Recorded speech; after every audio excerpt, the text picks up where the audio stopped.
السلام علیکم ناظرین، اردو جائزہ پر میں ہوں آپ کا میزبان ڈاکٹر فیصل جہاں، اور آج ہم بات کریں گے ایشیا کپ 2023 کے بارے میں۔ جی، ایشیا کپ کے بارے میں،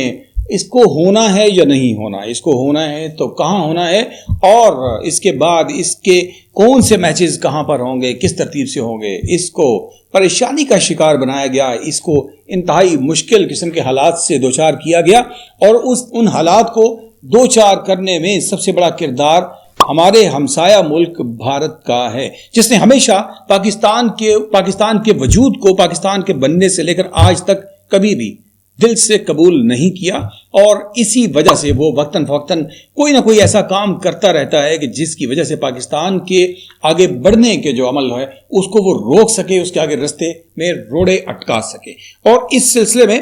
دہشت گردی کی ایک بہت بڑی لہر اور کئی دو دہائیوں پر مشتمل ہم نے جو ایک حالات کو فیس کیا، ان کے بعد 9/11 کے بعد ہونے والے ان تمام واقعات، اور پھر اس میں سے گزرتے انٹرنیشنل کرکٹ کی بحالی کو پاکستان نے ایک چیلنج کے طور پر لیا، اور اس بحالی کے لیے قربانیاں دیتے ہوئے آگے بڑھتے چلے گئے۔ پاکستان میں مختلف واقعات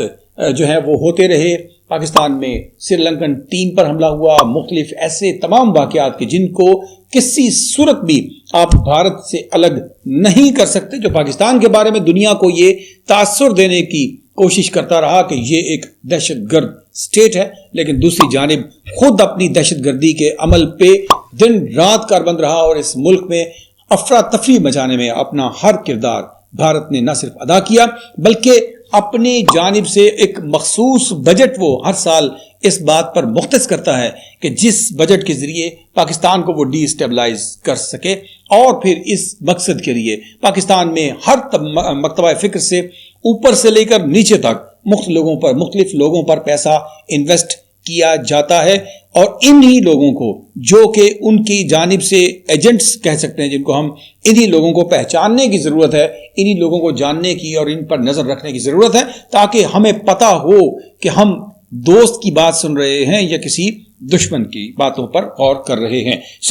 ہم آج بات کرتے ہیں ایشیا کپ کے بارے میں۔ ایشیا کپ 2023 کو بھی بھارت نے سبوتاژ کرنے کی پوری کوشش کی، اور کوشش کی کہ اس کپ کو، اس ٹورنامنٹ کو منعقد نہ ہونے دیا جائے۔ جب بھارت نے اس پر آواز اٹھائی اور اس پر یہ بات کی کہ یہ ایشیا کپ جو ہے وہ کھیلنے کے لیے وہ پاکستان نہیں آ سکتے، تو ایسے پر پاکستان کرکٹ بورڈ کے چیئرمین رمیز راجہ تھے، انہوں نے بڑا زبردست ایک موقف اٹھایا، اور اس موقف میں انہوں نے یہ موقف اپنایا کہ اگر آپ ہمارے ملک میں یہ ایشیا کپ کھیلنے کے لیے نہیں آئیں گے تو ہم بھی آپ کے ملک میں ورلڈ کپ کھیلنے کے لیے ہرگز نہیں آئیں گے۔ اس سٹرانگ سٹانس کی وجہ سے بھارت جو تھا وہ آپ کے ساتھ ٹیبل پر بیٹھنے پر مجبور ہوا، اور یقینی طور پر اس کے بعد آنے والے نئے chairman cricket board Najam Sethi نے بھی اپنا اسی پالیسی کو اڈاپٹ رکھا، اور اس سٹانس کی وجہ سے بھارت اس بات پر مجبور ہوا کہ اس نے ہائیبرڈ ماڈل کو قبول کیا۔ اب ہائیبرڈ ماڈل کیا ہے؟ ہائیبرڈ ماڈل کے ساتھ پاکستان کو اس ایشیا کپ کے صرف 4 میچز جو ہیں وہ اس کی میزبانی کرنی ہے۔ ان 4 میچز کے بعد تمام ٹیمیں اپنا، انڈیا کے علاوہ باقی موجود جو ٹیمیں ہیں وہ اپنا ایک میچ پاکستان میں کھیلیں گی، اور اس کے بعد اس ٹورنامنٹ کو سری لنکا کے میدانوں پر منتقل کر دیا جائے گا۔ باقی کا تمام ٹورنامنٹ جو ہے وہ سری لنکا کے میدانوں میں کھیلا جائے گا، لیکن فائنل کے بارے میں ابھی بھی اس بات کی فائنل ہونا، اس پر ڈیسائیڈ ہونا کسی حد تک باقی ہے کہ پاکستان کی یہ خواہش ہے کہ فائنل اگر اس میں انڈیا نہیں پہنچتا تو اس صورت میں فائنل قذافی اسٹیڈیم لاہور میں ہونا چاہیے، اور اگر انڈیا اس میں شامل ہو جاتا ہے، فائنل تک پہنچ جاتا ہے، کوالیفائی کر لیتا ہے، تو اس صورت میں سری لنکا کے میدانوں پر ہی اس کو جو فائنل کو آرگنائز کیا جائے، انتظام کیا جائے۔ لیکن اس تمام تر صورتحال میں بھارت نے صرف اپنی اس کدورت، اس نفرت کی وجہ سے سپورٹس جو کہ لو کا سائن ہے، جو کہ محبت کا سائن ہے، اس کو بہت بری طرح سے ٹھیس پہنچائی، اور کھیلوں کا میدان جو کہ ملکوں کو، قوموں کو اور تعصب رکھنے والے لوگوں کو بھی نزدیک لے کر آتے ہیں، ان میدانوں میں بھی اس نے نفرت کے بیج بوئے، جس کی وجہ سے اس کا رزلٹ کچھ اچھا نہیں ہو سکا۔ پاکستان کو اس کی مکمل میزبانی بہرحال نہ مل سکی۔ لیکن دوسری جانب پاکستان نے بھی بھارت میں ابھی تک تاحال مکمل کھیلنے کی آمادگی اس حساب سے ظاہر نہیں کی ہے کہ پاکستان نے بھارت کے مختلف شہروں پر اپنے تحفظات کا اظہار کیا ہے کہ احمد آباد سمیت ان شہروں میں کہ جہاں پر اس کو کراؤڈ کی جانب سے یا کسی بھی انتظامی امور کے طور پر مشکلات کا سامنا کرنا پڑ سکتا ہے، تو پاکستان نے بھی اس پر اپنے تحفظات کا اظہار کیا ہے، اور پاکستان بھی اپنی مرضی کے مختلف شہروں میں کھیلنے کے لیے ابھی تک اپنا دباؤ دینے کی کوشش کر رہا ہے، تاکہ جو بی سی سی آئی اور آئی سی سی اس کو مل کر اس بات کے اوپر آ جائیں کہ پاکستان کو ان شہروں میں کھلایا جائے جہاں پر ان کی تمام تر توجہ صرف کھیل پر مرکوز ہو اور وہ کھیل سکیں۔ اور یہ تمام تر جو ایکٹیویٹیز جو بھارت کی جانب سے کی جاتی ہیں، یعنی پاکستانی میدانوں میں نہ کھیلنے کی بات کرنا یا پھر پاکستانی ٹیم کے بارے میں الٹی سیدھی باتیں کرنا، ان کا تمام تر مقصد صرف اور صرف پاکستانی کھلاڑیوں کو نفسیاتی دباؤ میں لے کر آنا ہوتا ہے تاکہ پاکستانی کھلاڑی پرفارم نہ کر سکیں۔ لیکن پروفیشنلزم اسی کا نام ہے کہ آپ اسی ماحول میں رہتے ہوئے پروفیشنل کھلاڑی، ہم اسی کو کہیں گے، جو کہ اس ماحول میں، اس انوائرمنٹ میں، لوگوں کے اسی کراؤڈ میں کھڑا ہو کر پرفارم کرے اور جم کر پرفارم کرے، اسی کو کھلاڑی کہتے ہیں۔ ہم بات کرتے ہیں ایشیا کپ 2023 کے شیڈیول کے بارے میں، جو کہ اگست سپٹمبر میں شیڈیول ہے۔ پاکستان میں شروع ہونے والے میچز 4 ہوں گے، جبکہ باقی تمام میچز کو منتقل کر دیا گیا ہے سری لنکا میں۔ جبکہ ہم اگر دیکھتے ہیں کہ راؤنڈ اے میں، پہلے راؤنڈ میں، پہلے پول اے میں پاکستان کے ساتھ اس کا روایتی حریف بھارت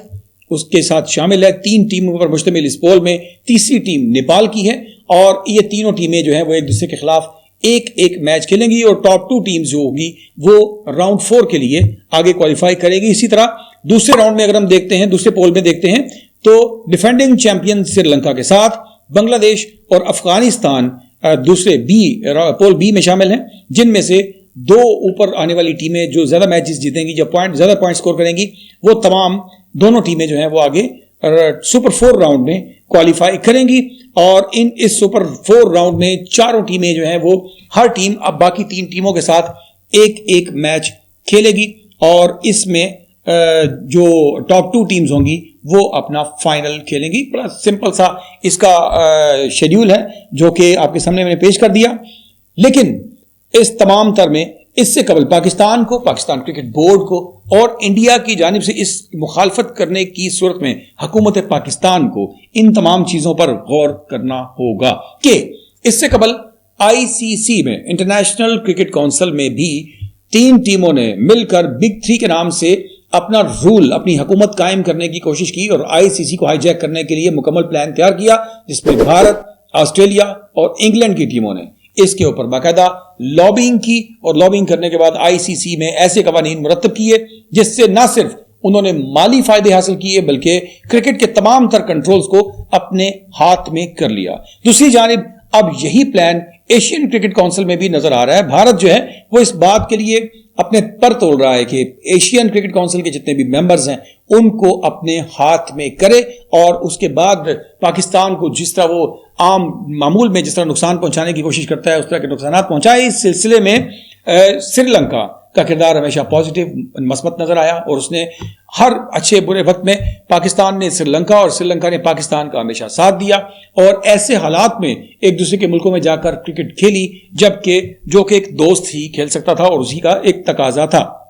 لیکن دوسری جانب انڈیا نے کرکٹ کے نام کے اوپر اور مختلف اور جو اپنی اس کی ڈپلومیسی کے پروسیس ہیں ان کو اڈاپٹ کرتے ہوئے بڑا ایک پیسہ انویسٹ کیا افغانستان کی سرزمین پر، بنگلہ دیش کی کرکٹ پر، اور پھر اس کے بعد نیپال کے کرکٹرز کو ٹریننگ دینے کے حوالے سے انہوں نے نہ صرف اپنے کرکٹرز کی خدمات پیش کی بلکہ ان ممالک میں جا کر انہوں نے ایک ہیوی انویسٹمنٹ کی، جس کی وجہ سے ایشین کرکٹ کونسل پر بھی مکمل کنٹرول اس وقت